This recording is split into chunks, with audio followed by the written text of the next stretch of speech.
Un mauvais jeu, c'est souvent un jeu qui n'est pas amusant parce qu'il manque d'équilibre ou qu'il est mal réalisé. Et c'est justement ce qu'est en train de se dire le personnage principal pendant qu'il est assis sur sa chaise. Et on a l'impression que ce jeu est mauvais, mais pour une toute autre raison. Il est nul parce que le niveau de difficulté est juste absurde en fait. On nous explique que le jeu de réalité virtuelle La Tour de l'épreuve est un mélange de toutes les caractéristiques précédentes. Après la sortie, les joueurs coréens dont le hobby est de surpasser les attentes des développeurs ont essayé de conquérir le jeu. Et ils n'ont ni mangé ni dormi pendant 365 jours, une année entière. Cependant, après 3 ans, ils ont réalisé que le jeu était juste impossible à finir. Le gardien de la porte est pratiquement impossible à battre, la température pour les régions polaires est de moins 60 degrés, ce qui tue tout le monde en une heure, et il y a un labyrinthe de plus de 10 000 km. Ce jeu n'était pas fait pour amuser les joueurs, mais plutôt pour les torturer. On voit que justement les joueurs jettent leur casque par terre de rage, puis le nombre de joueurs a drastiquement diminué. Pour être plus précis, il était pratiquement désert. Il ne restait encore que quelques experts assez fous pour relever le défi. Et on voit justement une personne qui est toute transpirante et qui semble être dans le jeu. Il vient de réussir à battre le 50e étage du jeu et le jeu le félicite,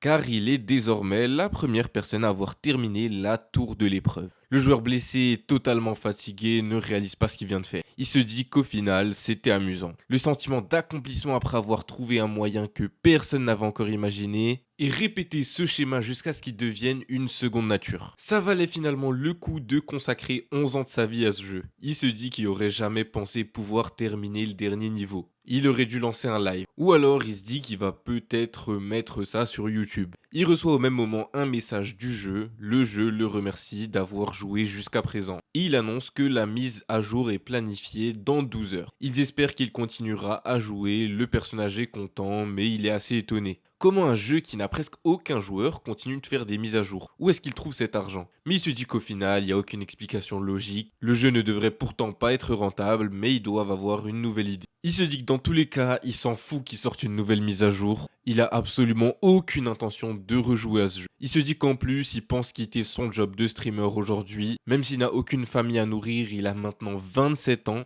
Il peut plus continuer à vivre avec seulement 350 euros par mois. On remarque en voyant son lieu de vie que sa vie était vraiment destinée aux jeux vidéo. Et on le voit justement lancer un stream. Mais cette fois, ça n'a aucun rapport avec les jeux vidéo, hein. Il y a 20 personnes qui le regardent et il fait un live dégustation. Pourquoi pas, écoute. Et il dit justement aux personnes qui le regardent qu'il a quelque chose à leur annoncer. Et alors qu'il est sur le point de leur dire qu'il va abandonner ce métier, il se retient au dernier moment. Il dit que c'était une blague et qu'il voulait juste détendre l'atmosphère. Il se dit que finalement, il fera son annonce avec un post demain. Une fois son live terminé, il est complètement alcoolisé et s'allonge directement dans son lit. Il a mal à la tête, mais il essaye quand même de se lever car il doit mettre en ligne la vidéo où il termine le jeu. Et lorsqu'il allume son ordinateur, il voit quelque chose qui le fait sursauter. C'est un stream d'une autre personne avec plus de 330 000 spectateurs. Et le titre du stream est La Tour de l'épreuve est apparue en vrai. Elle est réelle. Quand il voit ça, le héros n'en croit pas ses yeux.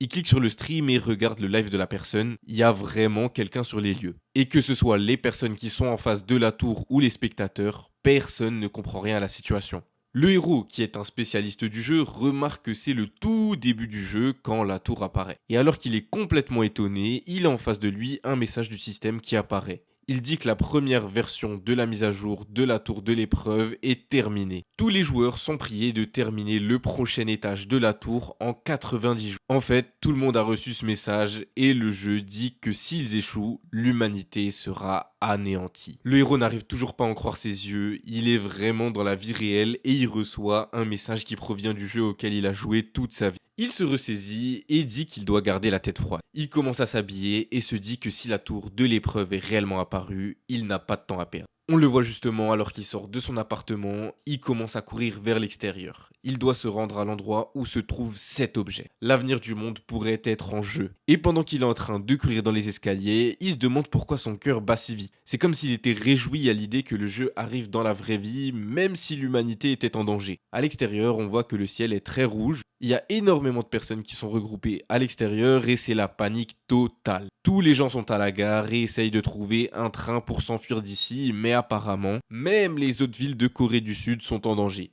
Ils disent que toute la Corée est en très mauvaise position. Des gens crient qu'ils doivent quitter ce pays s'ils veulent survivre, mais lorsqu'ils regardent la situation dans les autres pays sur YouTube, ils voient que la tour est apparue dans le monde entier. Le monde est totalement paniqué et on voit derrière eux notre héros qui se dépêche d'aller à un endroit. Il n'est pas du tout effrayé par la situation, il arrive devant des escaliers qui mènent vers un sous-sol, il se dit que c'est pas le moment de fuir. Bien au contraire, il faut se dépêcher pour prendre les choses en main. Le héros se souvient que sur les serveurs coréens, l'endroit où il est actuellement a été choisi comme zone hors de la tour. Il y a une trentaine de zones comme celle-ci dans tout le pays et celle-ci est la plus proche de chez lui. Et lorsqu'il arrive dans le sous-sol, il reçoit un message du système qui lui dit qu'il vient d'entrer dans une zone événementielle. Et quand il arrive, il voit qu'il y a déjà un tas d'autres personnes. Il remarque qu'ils ont eu la même idée et que tous ceux qui se trouvent ici ont déjà joué à la tour de l'épreuve. Tout le monde est assez silencieux et s'observe. Mais le héros se dit que c'est normal, car l'objet qui apparaîtra dans cette zone sera limité en quantité. Avec un peu de chance, il y en aura environ 5.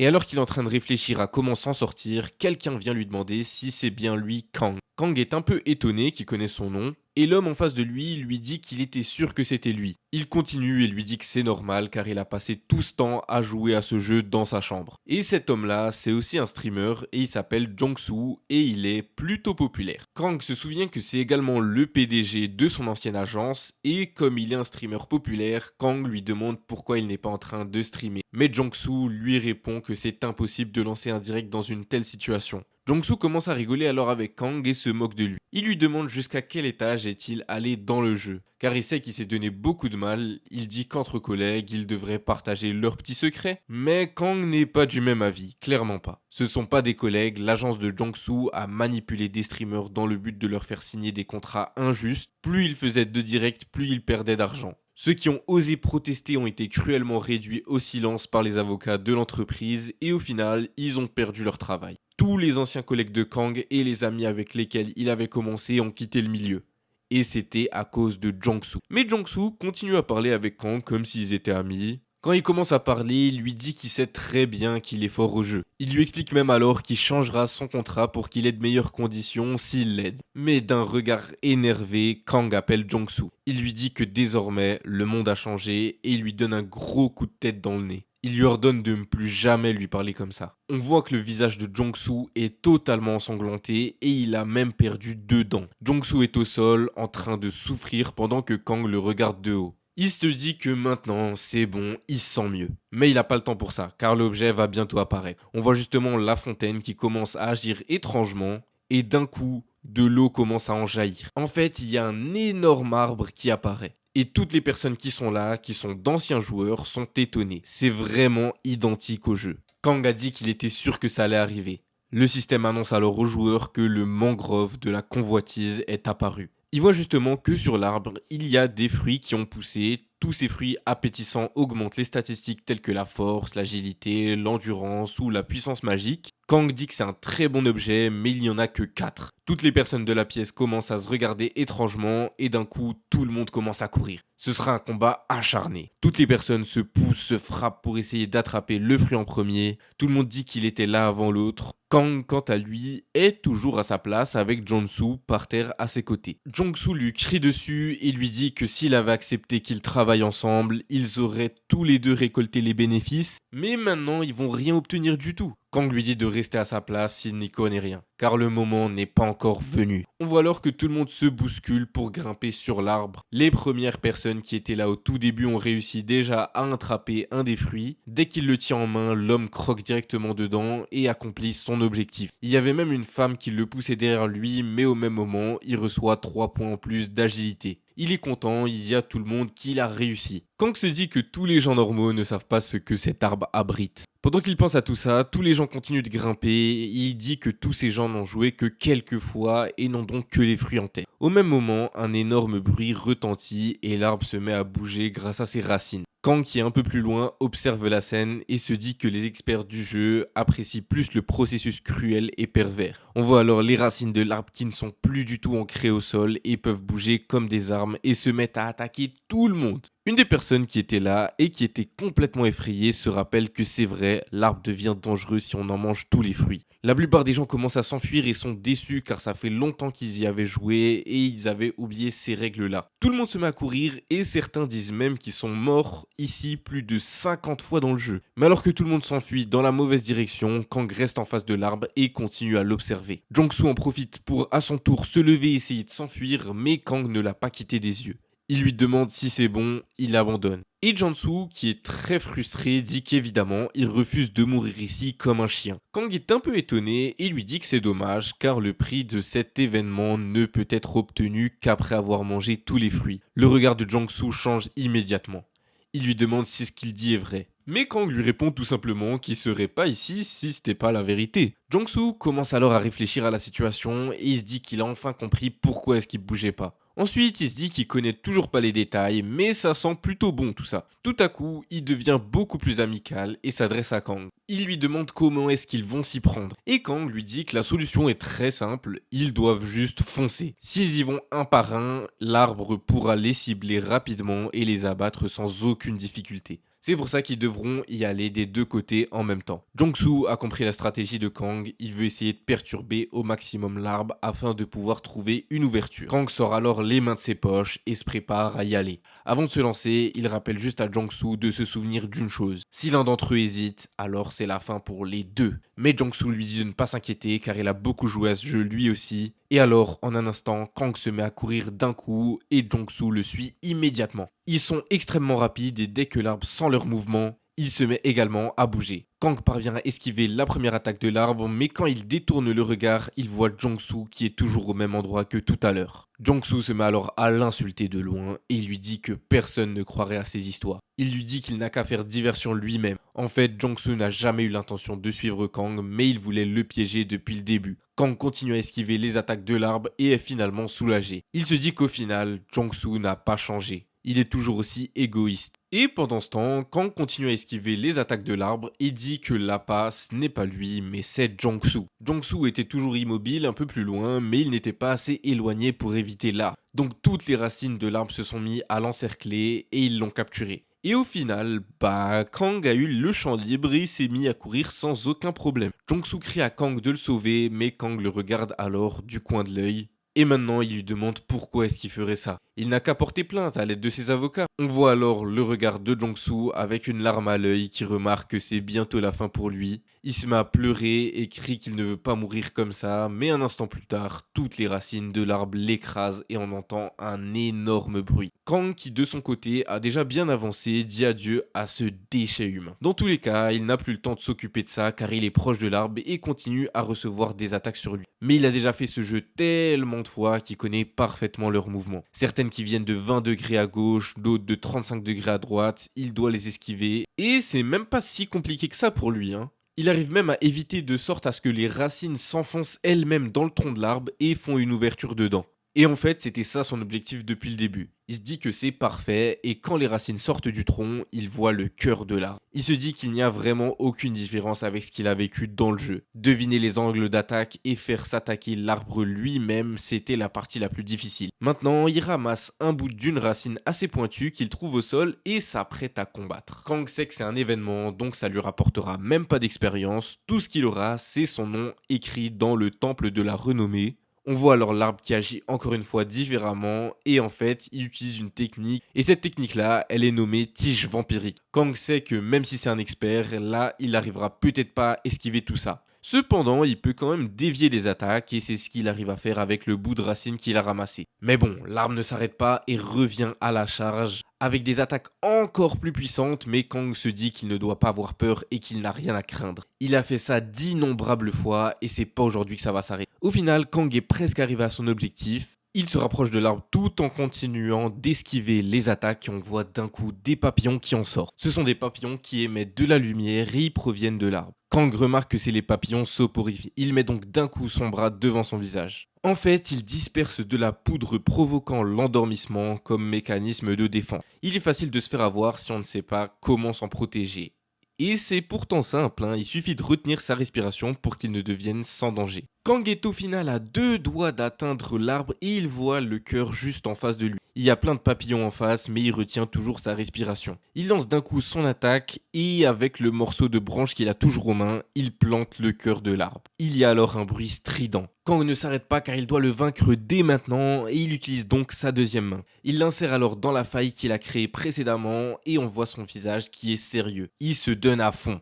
Et au final, il a accompli son objectif. Les racines ne bougent plus et se figent. On voit toutes les feuilles qui étaient à côté de l'arbre qui commencent à perdre leur couleur et périssent. Un message du jeu lui dit alors qu'il est le premier à avoir battu la mangrove de la convoitise. On voit alors l'arbre qui est complètement scindé en deux et avec Kang qui est devant la faille. Il lâche un grand soupir et se demande qui aurait cru que tout ce temps passé à répéter les mêmes attaques et à rechercher le bon timing l'aiderait de cette façon. Il est soudainement reconnaissant envers tous ces moments. Le système lui annonce alors que son nom apparaîtra dans le temple de la renommée pendant un jour. Il lui demande alors d'inscrire son nom. On voit alors Kang qui a l'air un peu ennuyé par la situation. En fait, il était sûr que le système allait lui demander ses informations personnelles pour qu'il puisse apparaître dans le temple de la renommée. Mais comme il n'a pas envie de donner ses infos perso, il dit qu'il n'a pas de nom et que tout sera privé. En fait, il refuse de donner ses données personnelles car il recevrait trop d'attention si quelqu'un découvre qu'il y a un expert. Le système lui dit alors qu'il sera considéré comme un inconnu et que son visage et sa voix seront floutés. Ça dérange un peu Kang, mais il se dit que dans tous les cas, il pourra régler ça plus tard. C'est pas le plus important pour le moment et on voit alors Kang qui insère son bras dans la faille de l'arbre et recherche quelque chose. Au bout de quelques instants, on voit un sourire sur son visage. Il a l'air d'avoir trouvé ce qu'il cherchait. Il saisit alors l'objet avec sa main et nous le montre. C'est une espèce de gemme verte et c'était ça l'objectif de Kang depuis le début. Il a obtenu l'essence de l'arbre. Il nous explique alors que si chaque fruit augmente la force, l'agilité ou la puissance magique, cette pivoine ne donne pas moins de 12 points de statistiques. Il vaut donc mieux abandonner les fruits et choisir la pivoine. Si on considère que gagner un niveau donne 3 points, c'est comme gagner 4 niveaux d'un coup. C'est vraiment impressionnant et il n'existe aucun autre objet aussi avantageux que celui-ci, même en comptant les 50 étages. Kang n'attend pas alors une seconde et avale directement la pivoine. Au bout de quelques instants, la pivoine qui est descendue dans son corps crée une réaction. On voit une lueur qui sort de son corps et Kang veut alors voir si ça a fonctionné. Il clique alors sur sa fenêtre de statut et a accès à toutes ces informations. Il voit qu'en force il a 5 points, en agilité 6 points, en endurance 7 points, en puissance magique 5 points, mais surtout il a 12 points de statistiques disponibles. Alors que malgré tout ça, il est au niveau 1. Désormais, il est déjà le plus puissant des niveaux 1. Une heure plus tard, il y a déjà dans les journaux des articles comme quoi le premier joueur est déjà arrivé. Quand les gens ont vu ça sur les réseaux sociaux, ils étaient tous choqués. Comment avait-il pu faire ça en si peu de temps alors que d'autres ont abandonné après des centaines d'essais? Et au début, la plupart des gens étaient seulement impressionnés et certains disaient qu'il avait eu de la chance ou même qu'il avait triché. Cependant, dès que la vidéo a été mise en ligne, ce genre de commentaires a très vite disparu. Ils ont vu toutes les méthodes et stratégies qu'il a utilisées pendant ce combat. Et d'un coup, les réactions des gens étaient toutes les mêmes. Plus personne ne pensait à de la triche ou à de la chance, mais plutôt de l'admiration. Dans le lot, même des personnes très riches l'ont contacté et lui proposaient autant d'argent qu'il le souhaitait. Kang a été étonné car il disait que ce n'était pas si incroyable que ça. Bien sûr, c'est pas facile de battre la mangrove au niveau 1, mais il n'y a aucune autre raison d'être si surpris. Après, il comprend que la plupart des gens n'ont jamais joué au jeu. Et quand il voit les vues sur la vidéo, il se dit que par moments sa vie était tellement difficile qu'il ne pouvait même pas se nourrir correctement. Il avait des retards sur le loyer, devait jeûner pendant plusieurs jours pour pouvoir se payer les repas de ses vidéos dégustation. S'il avait reçu des offres pareilles un jour plus tôt, il les aurait acceptées sans hésiter. Mais maintenant, quoi qu'il lui donne, il n'a aucune intention de partager ce qu'il sait. Le plus important, c'est d'avoir le monopole de l'information. Et d'ailleurs, il prévoit même déjà sa prochaine destination. Depuis le moment où le jeu a démarré, la puissance magique de la tour de l'épreuve s'est déversée dans tout Séoul. Ça n'a pas beaucoup d'effet, sauf pour une chose, les reliques qui se trouvaient proches de la tour sont devenues sacrées. Bien entendu, ce ne sont pas les vraies. Les reliques contenant un pouvoir mystique se trouvent à l'intérieur de la tour. Ce qui veut dire que celles-là ne sont que des répliques ou des copies. Et l'endroit où il peut obtenir les meilleures répliques, forcément, c'est le musée national de Corée. On le voit alors qu'il fait nuit devant un énorme bâtiment. Ce musée est un trésor abritant de nombreuses reliques. Le problème, c'est qu'il n'est pas le seul au courant. Au contraire, 17 mangroves sont apparues dans Séoul, donc il y avait différents endroits, mais là, il n'y a qu'un seul musée national de Corée. Donc il est évident que des personnes venues d'autres régions vont se ruer vers ces reliques. Il y a déjà sûrement des experts dans le lot, mais malgré tout, ça va pas l'arrêter. Il passe alors la porte et le jeu lui annonce qu'il entre dans une zone événementielle. Mais franchement, il remarque que c'est beaucoup plus calme et beaucoup plus silencieux qu'il ne l'imaginait. Il se demande même s'il est le premier, mais au même moment, son expression change totalement. Il est presque effrayé. Au final, il se dit que c'était sûr que ça allait arriver. Quelqu'un était là avant lui et il a déjà fait un massacre. On voit même un cadavre brûlé au sol.